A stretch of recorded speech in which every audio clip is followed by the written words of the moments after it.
নমস্কাৰ বন্ধু বান্ধৱীসকল, মোৰ ইউটিউব চেনেল বাৰান্যাছ হাৰ্বেল ৰেমেডিজ এণ্ড ৰেচিপিছলৈ পুনৰ স্বাগতম। আজি মই আপোনালোকলৈ ঘৰতে সহজতে কেনেদৰে কেঁচা গোলা মিঠাই তৈয়াৰ কৰিলোঁ তাৰে এটা ভিডিঅ' আপোনালোকলৈ লৈ আহিছোঁ। ভিডিঅ'টো আপোনালোকে শেষলৈকে চাব আৰু ভাল লাগিলে লাইক, শ্বেয়াৰ, ছাবস্ক্ৰাইব আৰু ওচৰতে থকা বেল বটনটো টিপি দিব। তেতিয়া আপোনালোকে মোৰ আহিবলগীয়া ভিডিঅ'বোৰৰ নটিফিকেশ্যন পাব। আহকচোন আমি এতিয়া ভিডিঅ'টোৰ মাজলৈ যাওঁ। এতিয়া মই এখন চচপেনত 2 লিটাৰ গাখীৰ গেছত উঠাই দিছোঁ। এইখিনি মই অলপ উতলিবলৈ দিম। অলপ উতলাৰ পিছত ইয়াৰ পৰা মই চানাটো উলিয়াই ল'ম।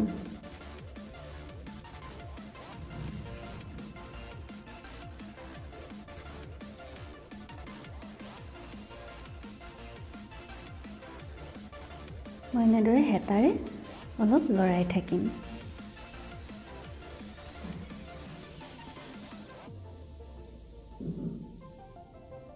ভালদৰে উতলি আহিলে ইয়াতে মই 2 চামুচ ভিনেগাৰ দি দিছোঁ।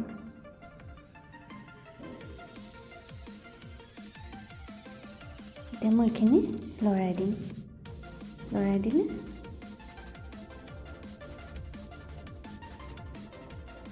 গাখীৰটোৰ পৰা ধুনীয়াকৈ চানাটো ওলাই যাব। এতিয়া মই এইখিনি এখন কটন কাপোৰ ল'ম আৰু এখন এনেদৰে চেকনি লৈ ল'ম। তলত লৈ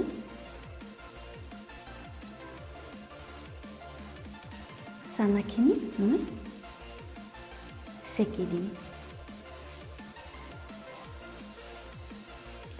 এনেদৰে চেকি হোৱাৰ পিছত মই ইয়াতে অলপমান ঠাণ্ডা পানী দি দিছোঁ।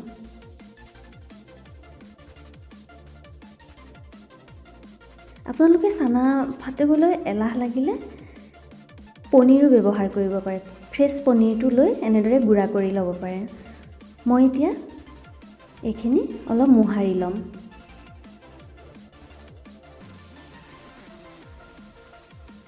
ভালদৰে মই এইখিনি মোহাৰি লৈছোঁ, মিহি কৰি লৈছোঁ আৰু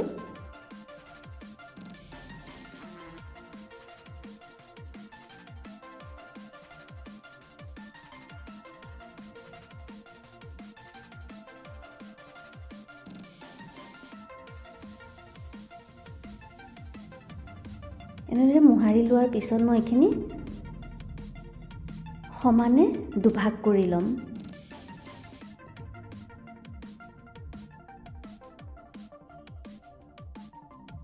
সমানে দুভাগ কৰি মই এভাগ চানা বেলেগাই থৈ দিম।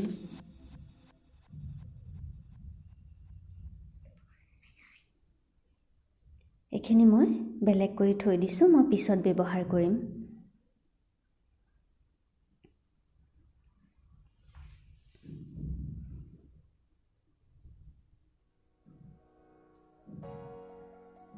এইখিনি মই থৈ দিছোঁ।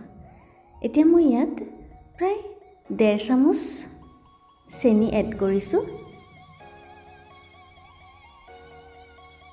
এড কৰি এইখিনি আকৌ এবাৰ ভালদৰে মোহাৰি ল'ম।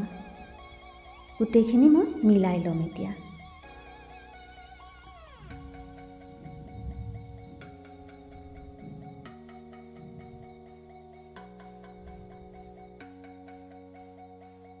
এইখিনি মই ভালদৰে মোহাৰি ল'লোঁ। এতিয়া মই এখন পেন গেছত বহাই দিলোঁ আৰু পেনখন গৰম হোৱাত মই চানাখিনি তাতে দি দিছোঁ। দি পেলাই এতিয়া মই এইখিনি লৰাই থাকিম ভালদৰে। অলপমান সময় মই ভাজি ল'ব লাগিব।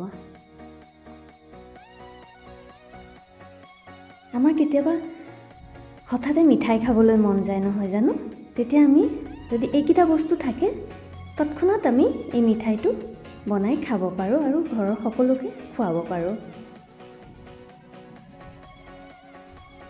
এইখিনি এনেদৰে হোৱাত মই ইয়াতে এই কাপটোৰ জোখত আধা কাপৰ জোখ আৰু এইটো মই কনডেন্স মিল্ক ইয়াতে এড কৰি দিছোঁ।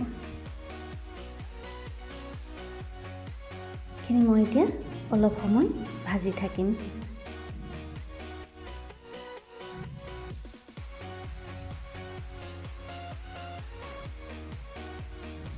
এনেকুৱা হৈ আহোঁতে মই অলপ ভাজি থাকিম। গোটেইখিনি মই মিলাই দিম।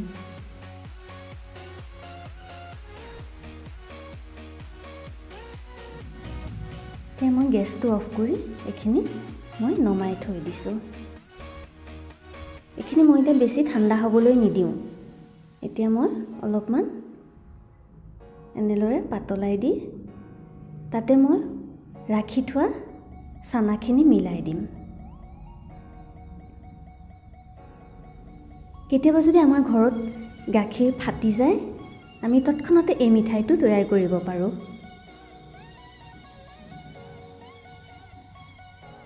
এইখিনি মই এতিয়া ভালদৰে মিলাই ল'ম। এনেদৰে মই ধুনীয়াকৈ মঠি লৈছোঁ। আটা মঠা দি মই এইখিনি মঠি লৈছোঁ।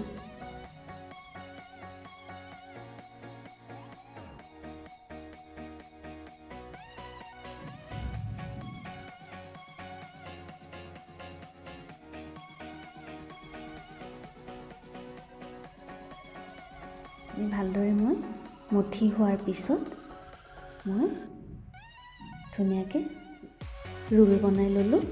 আৰু এতিয়া মোক লাগিব অলপমান পাউডাৰ গাখীৰ।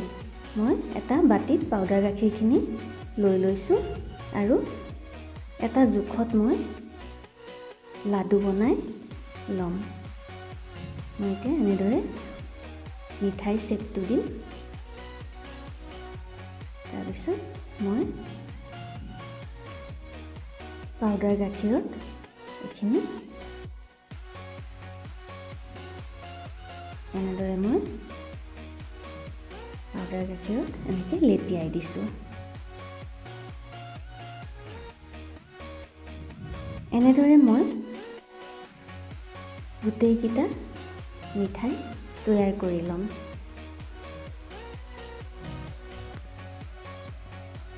মোৰ 2 লিটাৰ গাখীৰেদি প্ৰায় 14-15টা মিঠাই প্ৰস্তুত হৈ গৈছে।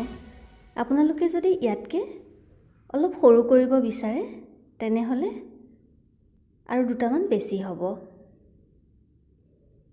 এনেদৰে মই গোটেইকেইটা মিঠাই বনাই ল'লোঁ।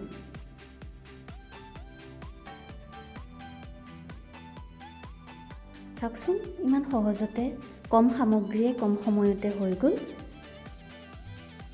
আপোনালোকেও এনেদৰে এবাৰ ট্ৰাই কৰিবচোন। এই মিঠাইটো আমি ফ্ৰিজত প্ৰায় 4-5 দিনমান ৰাখিব পাৰোঁ। আজিলৈ আহোঁ, পুনৰ আকৌ এটা নতুন ভিডিঅ'ৰে আপোনালোকৰ ওচৰলৈ আহি আছোঁ। ধন্যবাদ।